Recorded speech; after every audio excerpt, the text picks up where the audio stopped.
ओम गणेशाय नमः। ओम नमः शिवाय। मैं निखिल ज्योतिषाचार्य आप सभी का मेरे चैनल पर पुनः स्वागत करता हूं। आशा करता हूं कि आप सभी स्वस्थ होंगे। महादेव की कृपा आप सभी पर सदैव बनी रहे। ये वीडियो वृषभ यानी कि टॉरस के लिए बहुत विशेष है, क्योंकि वीडियो है सूर्य देव के राशि परिवर्तन के बारे में और उसके साथ ही उनके वक्री बुध के साथ युति के बारे में। सूर्य देव 16 तारीख को राशि बदल रहे हैं, 16 जुलाई को, और आपके तीसरे भाव में प्रवेश कर जाएंगे दूसरे घर से निकलकर। यहाँ पे वो 17 अगस्त तक रहेंगे। लेकिन इसके साथ ही 2 दिन बाद बुध भी वक्री हो रहे हैं और वो भी करीबन 11-12 अगस्त तक वक्री रहेंगे।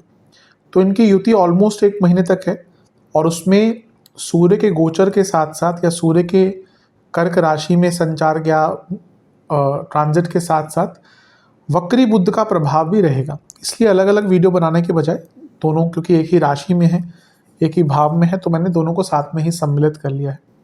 सूर्य अपने आप में बहुत विशेष ग्रह हैं, ग्रहों के राजा हैं, आदित्य हैं, भास्कर उनको कहा जाता है, दिवाकर उनको कहा जाता है, यानी कि दिन रात जिनसे होती है वो सूर्य है। ग्रहों में राजा की उपाधि दी गई है तो कुछ देखकर ही कहा गया होगा। प्रताप, प्रथा, प्रभाव, प्रतिष्ठा, गुडविल, मान सम्मान, कितना आपका नाम चलता है, आपकी कितनी चलती है, आपकी वैल्यू कितनी है, आपकी वाणी की, आपके बातों की, पॉलिटिक्स, सरकारी कार्य, इन सब के कारक जो हैं वो सूर्य ही हैं। इसके साथ ही वो आपके चौथे भाव के स्वामी भी हैं, तो इसका भी प्रभाव आएगा ही। लेकिन जैसा मैंने कहा कि यहाँ पे बुध भी वक्री हैं, तो उसका भी अपना इम्पैक्ट आएगा। बुध आपके धनेश और पंचमेश हैं, तो ये सूर्य बुध की युति तो वैसे तो बुध आदित्य को बनाती है, लेकिन यहाँ पर क्योंकि वक्री बुध है तो इसका इम्पैक्ट थोड़ा अलग हो सकता है। वक्री बुद्धि यानी कि टेढ़ी बुद्धि, इसका मतलब बुरा ही नहीं होता। कई ऐसे लोग जो बहुत महान बने हैं उनके बुध वक्री ही थे। इंग्लिश में एक लाइन कही जाती है, एग्जैक्टली मुझे याद नहीं, लेकिन वो ऐसा है कि for greatness you need some touch of madness. तो वो जो मैडनेस होती है थोड़ी सी वो बुद्ध से ही आती है, वक्री बुद्ध से। अधिकतम लोग जो जिन्होंने कुछ बड़ी बड़ी खोजें करी है ना, या एकदम सबसे हटकर कुछ किया है, वहाँ पे क्योंकि सोच है, बुद्ध क्या है, आपकी बुद्धि है, तो वहाँ पे उनके वक्री बुद्ध देखे जाते हैं। और बुद्ध देखिए ऐसा है कि साल में 3 से 4 बार वक्री हो जाते हैं। तो ऐसा भी नहीं कि 2 साल में 2.5 साल में एक बार वक्री हो रहे हैं, हर 5-6 हर 3-4 महीने, साल में 3-4 बार वक्री होते ही हैं। लेकिन जैसा मैंने कहा कि कुछ अलग सोच रखने के लिए वक्री बुद्ध बहुत इंपॉर्टेंट होते हैं। लेकिन इसके साथ ही ये भी सत्यता है कि वो कभी कभी व्यक्ति का कम्युनिकेशन भी खराब करते हैं, कभी कभी व्यक्ति को कन्फ्यूजन में भी डालते हैं और भी प्रकार के नेगेटिव रिजल्ट दे सकते हैं। इसके साथ ही थोड़ा सा प्रभाव शनि का भी आएगा। कोई दृष्टि आदि का प्रभाव नहीं, लेकिन त्रिकोणीय संबंध है। त्रिकोण ये होता है, सबको पता है, ट्रायंगल ऐसे बनता है। तो ये कोई भी ग्रह एक दूसरे से अगर त्रिकोण में हो तो वो एक दूसरे पर इम्पैक्ट डालते हैं। 4 त्रिकोण होते हैं हमारे कुंडली में, धर्म त्रिकोण, अर्थ त्रिकोण, काम त्रिकोण और मोक्ष त्रिकोण। तो इन भावों में अगर ग्रह बैठे हैं अलग अलग भी तो थोड़ा बहुत इम्पैक्ट डालते हैं। तो इन्हीं सब चीज़ों की हम विवेचना करेंगे। यदि आपकी लग्न राशि या चंद्र राशि वृषभ है, दोनों ही गाइडेंस के लिए राशिफल को देख सकते हैं। जहाँ से ज़्यादा सूट करता है, रिलेट करता है, वहाँ से इसको ऑब्जर्व कीजिए। व्यक्तिगत तौर पे मेरा मानना है लग्न से देखेंगे तो अच्छा है। इनकेस नहीं पता है आपको अपनी लग्न राशि, तो आप अपनी चंद्र राशि से भी इसको ऑब्जर्व कर सकते हैं। कुछ उपाय भी बताऊँगा वीडियो के अंत में। शुरू करते हैं। सबसे पहले सूर्य से ही शुरू करते हैं। सूर्य तीसरे घर में पोजीशन बहुत अच्छी मानी जाती है। शास्त्र कहते हैं कि ऐसा व्यक्ति बली, पराक्रमी, उसके अंदर उत्साह, वो व्यक्ति श्रीयुक्त होता है, श्री साधता है, यानी कि अपने प्रयासों से, अपनी मेहनत से वो धनवान बन सकता है। तो ये पोजीशन सूर्य की जो है वो बहुत अच्छी मानी जाती है, बहुत शुभ मानी जाती है। अब ध्यान ये देना है कि हम जब यहाँ पे सूर्य के गोचर का विचार करेंगे, हमें साथ में बुध के भी प्रभावों पर बात करनी पड़ेगी, वरना वो चीज़ें ज़्यादा सही नहीं बैठेंगी, क्योंकि यहाँ पे साथ में वक्री बुध भी है। अब हर चीज़ पर उनका प्रभाव रहेगा बुध का साथ में। तीसरे घर के सूर्य बहुत साहसी बनाते हैं। अब यहाँ पे होगा क्या कि आपके अंदर साहस तो रहेगा, लेकिन बुध वक्री है, तो क्या होगा, या तो आप बहुत ज़्यादा ओवर कॉन्फिडेंट हो जाएंगे या तो आप एकदम अंडर कॉन्फिडेंट हो जाएंगे। यानी कि जो कॉन्फिडेंस का की स्टेबिलिटी है वो नहीं रहेगी। ये वक्री बुध का प्रभाव रहेगा। सूर्य तो अपने आप अगर यहाँ पे आते तो व्यक्ति के अंदर उत्साह, कॉन्फिडेंस एकदम प्रबल मात्रा में रहता है, लेकिन जैसे मैंने कहा ना कि यहाँ पे वक्री बुध का इम्पैक्ट भी है, उसको हम इग्नोर नहीं कर सकते। इसीलिए आपका जो कॉन्फिडेंस का लेवल है बहुत शेकी रहेगा। 2 घंटे में तो आपको लगेगा, या 2 घंटे के लिए आपको लगेगा कि भाई मैं ही दुनिया का राजा हूँ, मेरे आगे कोई कुछ नहीं। 2 घंटे बाद आप थोड़ा सा डाउट करेंगे कि शायद नहीं, और अगले 2 घंटे बाद आपको लगेगा कि मैं कुछ कर ही नहीं सकता। तो ये जो शेकन अप कॉन्फिडेंस है ना, ये वक्री बुध के कारण है। और क्योंकि सूर्य भी तीसरे घर में, तो ऐसा नहीं कि एकदम ही आप भूल जाएंगे अपने आप को या एकदम अपने आप को निरर्थक मानेंगे, नहीं, लेकिन ये इनस्टेबिलिटी बिकॉज ऑफ बुध, वक्री बुध, ये चलती रहेगी। तीसरे घर के जो सूर्य हैं वो व्यक्ति को श्रीयुक्त करते हैं, श्रीवान करते हैं, धनवान करते हैं।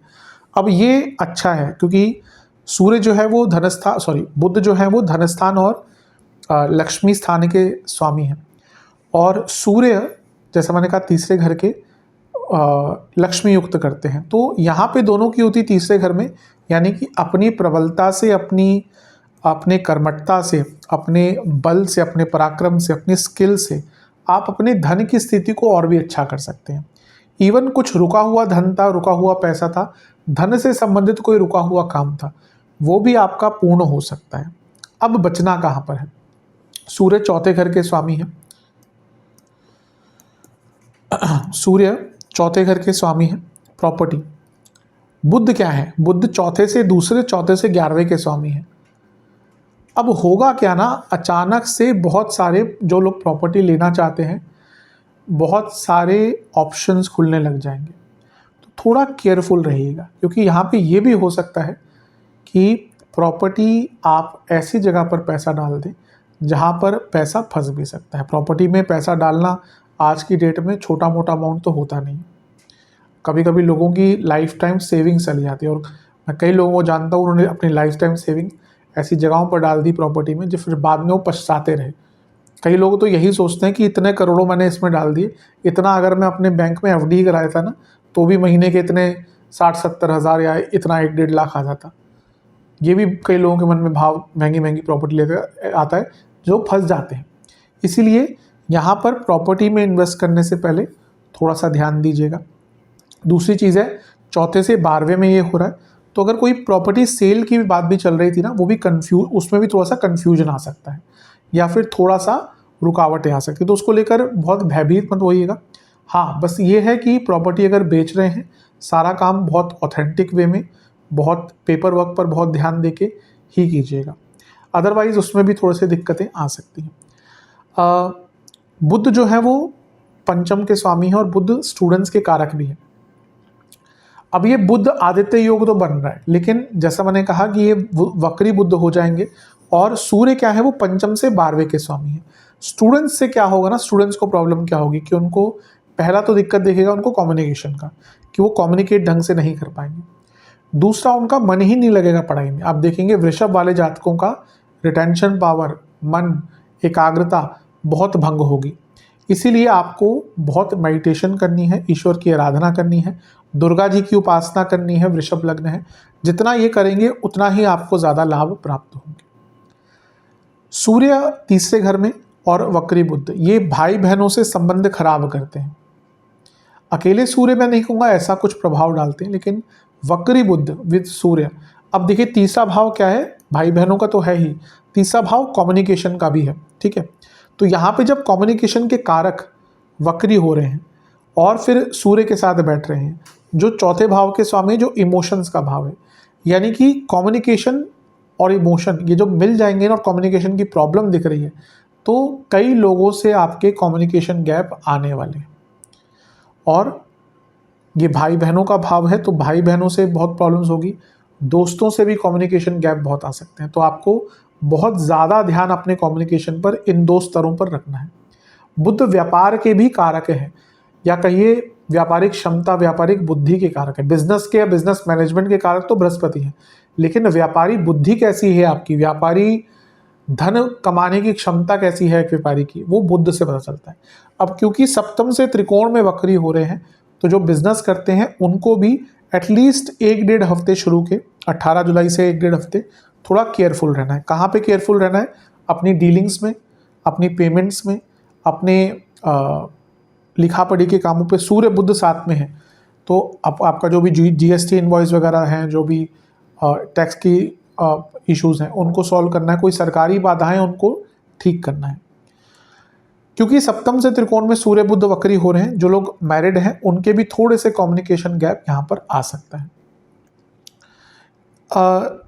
बुध जो है वो आपके धन स्थान के स्वामी हैं और सूर्य आपके चौथे घर के स्वामी हैं। ये कुटुंब और ये फैमिली, ठीक है, इनका तीसरे घर में बैठना ये फिर से अंकित करता है कि फैमिली में भी थोड़े से मतभेद हो सकते हैं।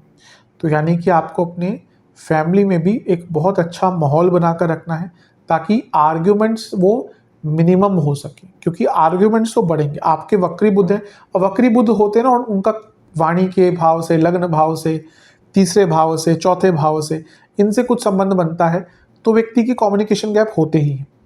अब क्योंकि यहाँ पे कुटुंब भाव और फैमिली भाव भी आ गए तो ये कम्युनिकेशन गैप ज़्यादा कहाँ पे होंगे? ये आपके कार्यक्षेत्र में, पर्सनल लाइफ में होंगे और उसके कारण भी प्रॉब्लम बढ़ सकती है। यहाँ से दोनों ही ग्रह मिलकर आपके नवम भाव को देखेंगे। ये बॉसेस से भी, क्योंकि सूर्य भी है इसमें, भूलना नहीं है, ये बॉसेस से भी प्रॉब्लम्स क्रिएट करवा सकता है। यानी कि आपके अपने बॉसेस से ही बड़े स्तर पर मतभेद हो सकते हैं। तो इस चीज़ पर भी आपको ध्यान देना, क्योंकि अगर बॉसेस से ही नहीं बनी तो फिर आगे कहाँ बढ़ पाएंगे। ये जो भाव है ये 10वें से छठा भाव है, आपके कलीग्स द्वारा भी आपके लिए प्रॉब्लम्स क्रिएट करी जाएंगी।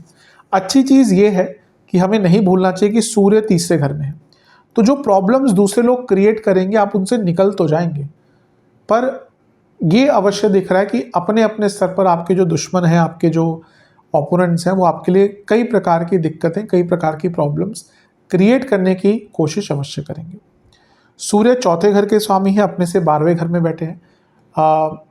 कभी कभी इसमें ये होता है कि घर में पैसों को लेकर भी बहुत दिक्कतें होती हैं। दिक्कतें इन द सेंस कन्फ्यूजन होती है कि होता है ना, घर में कभी वो फाइनेंशियल मैटर्स पे बहस हो जाती है। तो ये वैसा ही एक मौका दिख रहा है कि फाइनेंशियल मैटर्स पे भी आपकी बहस हो सकती है। जो बिजनेस करते हैं उनको एक बात का ध्यान रखना है कि यहाँ पे अपने पार्टनर्स पे बहुत नज़र रखें। स्पेशली अगर आपके पार्टनर की हिस्ट्री रही है कुछ गड़बड़ करने की, या आपका काम ऐसा है कि आपका पार्टनर आपको धोखा दे सकता है, या फिर आपका काम ऐसा है, बिजनेस ऐसा है जहाँ पे आपको रिसेंटली लग रहा है कि आपके पार्टनर थोड़ा सा उल्टा सीधा काम कर रहे हैं, तो उन लोगों को यहाँ पर अपने पार्टनर्स को लेकर बहुत ज़्यादा केयरफुल रहने की आवश्यकता है। तीसरा घर जैसे मैंने एक बार अंकित किया कि कम्युनिकेशन का भाव है, तो अगर आप कुछ ऐसा काम करते हैं जिसमें बहुत ज़्यादा कम्युनिकेशन इन्वॉल्व होती है, तो मेरी सलाह यही है कि अपने कम्युनिकेशन को लिमिटेड और बहुत स्पष्ट रखिएगा, क्योंकि जहाँ पे आपकी कम्युनिकेशन बहुत विस्तारित होना शुरू होगी वहीं पे आपको दिक्कत आएगी। और जैसे मैंने कहा, भाई बहन हो, कलीग्स हो, इन बॉसेस हो, इनसे प्रॉब्लम्स आपकी बढ़ना शुरू हो जाएगी। तो मेनली ये सूर्य और बुध का जो युति का प्रभाव है कुछ अच्छा रिजल्ट लेके आ रहा है। केवल यहाँ पे सूर्य अकेले आते ना तो बहुत अच्छा होता है, लेकिन वक्री बुध भी हैं तो चीज़ों की व्यवस्था को थोड़ा सा बदल देते हैं। अच्छा, एक चीज़ है कि बुध वक्री हो रहे हैं और आपके धनेश और पंचमेश हैं, दोनों ही धन से संबंध रखते हैं, तो अपने फाइनेंशियल डिसीजंस को लेने का मौका मिलेगा, फाइनेंशियल लाइफ में कुछ बदलाव लाने का मौका मिलेगा और फाइनेंशियल लाइफ को इम्प्रूव करने का भी एक अवसर आपको यहाँ पर प्राप्त हो सकता है। तीसरे घर के सूर्य बुध एक चीज़ अवश्य करवाते हैं कि वो व्यक्ति के द्वारा कुछ अच्छे काम करवाते हैं समाज में या विद धार्मिक कार्य, जिसके कारण उसका थोड़ा बहुत एक नाम बनना शुरू हो जाता है, जिससे आगे चलकर उसको मदद मिल सकती है। अब एक चीज़ देखनी है कि शनि का भी एक इम्पैक्ट पड़ रहा है इन दोनों ग्रहों पर। ये कोई दृष्टि का प्रभाव नहीं, क्योंकि शनि की तो तीसरी, सातवीं, 10वीं दृष्टि होती है, लेकिन त्रिकोणीय संबंध है। कोई भी ग्रह एक दूसरे से त्रिकोण में बैठते हैं तो इम्पैक्ट डालते हैं। तो ये दोनों भाव है ना, उपचय भाव है, इनको काम त्रिकोण भी कहा जाता है। तो ये वो भी टाइम है जब आपके दोनों ही काम त्रिकोणों भावों में एक वक्री ग्रह है, एक में शनि, एक में बुध। तो थोड़ा सा अपनी इच्छाओं पर भी नज़र डालिए कि क्या आप जो करना जा रहे हैं क्या उसकी आवश्यकता है, क्या आप उस एज में है। लेट्स से कि आप, कई लोग होते हैं कि भाई एज 60 के आसपास वो प्रॉपर्टी में पैसा बहुत डाल देते हैं, कुछ टाइम बाद रियलाइज करते हैं कि भाई अब कितना ही जी लेंगे, अब वो प्रॉपर्टी की EMI चल रही है।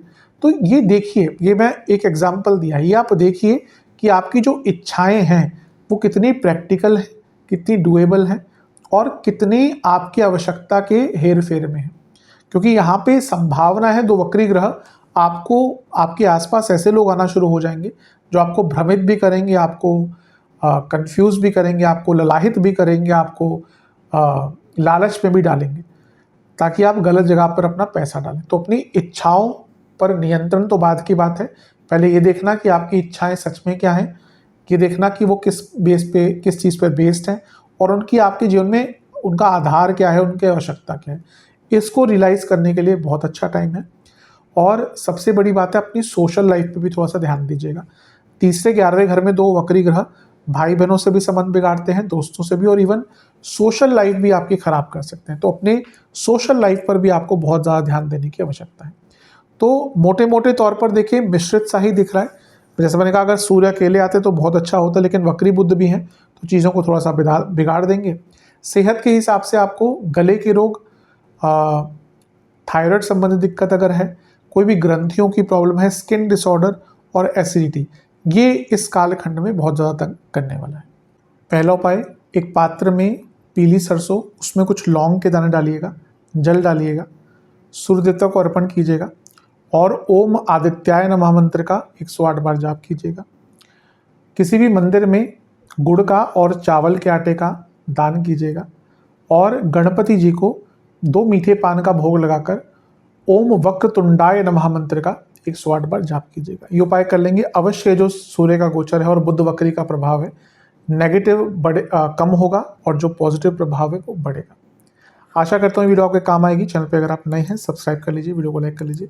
मिलता हूँ आप सभी से मैं अगली वीडियो में, तब तक के लिए ओम नमः शिवाय।